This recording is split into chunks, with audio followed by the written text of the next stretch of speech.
బీసీలకు 60 సీట్లు కేటాయించాలని బీసీ సీఎం అభ్యర్థిని ఏ పార్టీ ప్రకటిస్తుందో వారికే మద్దతిస్తామన్నారు బీసీ సంక్షేమ సంఘం రాష్ట్ర అధ్యక్షులు బైరి రవికృష్ణ.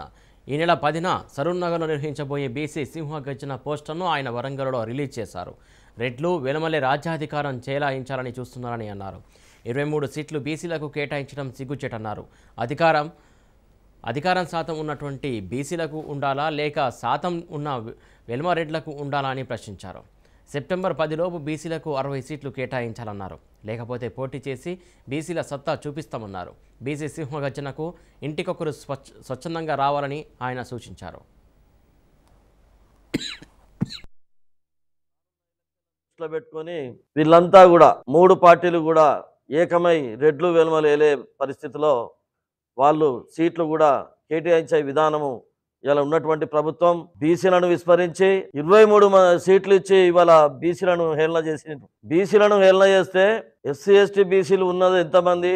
90% ఉన్నారు. 90% ఓట్లు కావాలి కానీ వీళ్ళకి బీసీల ఓట్లు కావాలి కానీ బీసీలకు సీట్లు ఇచ్చే ఉద్దేశం లేదని అర్థమైపోయింది.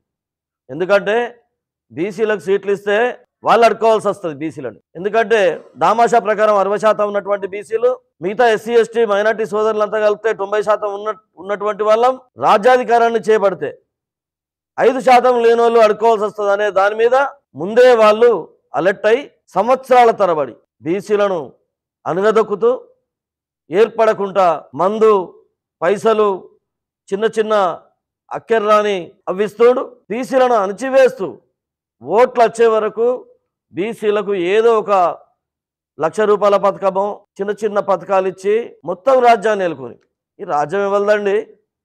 60% ఉన్న బీసీలేదా రాజ్యం? 90% ఉన్న ఎస్సీ ఎస్టీ బీసీ మైనార్టీలేదా? 10% లోపు ఉన్నటువంటి వెల్మరెడ్లదా? ఎందుకు ఈ వివక్ష? మనకు 76 సంవత్సరాల స్వతంత్ర రాజ్యమే కానీ దాదాపు 60 సంవత్సరాలకు పైగా ఉమ్మడి రాష్ట్రంలో కానీ ఇవాళ కేసీఆర్ ప్రభుత్వంలో 10 సంవత్సరాల్లో బీసీలకు జరిగిన అన్యాయం అనేది ఎవరికి తెలియనిదేం కాదు. బీసీలకు అన్యాయం ఎందుకు జరుగుతుంది అంటే క్రమంగా రాజ్యాధికారం అనేది ధనవంతులను ఆధిపత్య వర్గాలు 2-3 కలిసి ఆ ప్రజాస్వామ్యాన్ని మొత్తము వ్యవస్థనంతా కూడా వాళ్ళు ఆక్రమించారు. మరి సామాజిక న్యాయం అనేది ప్రజాస్వామ్యంలో సామాజిక న్యాయం అనేది పెద్దపీట వేయాలి.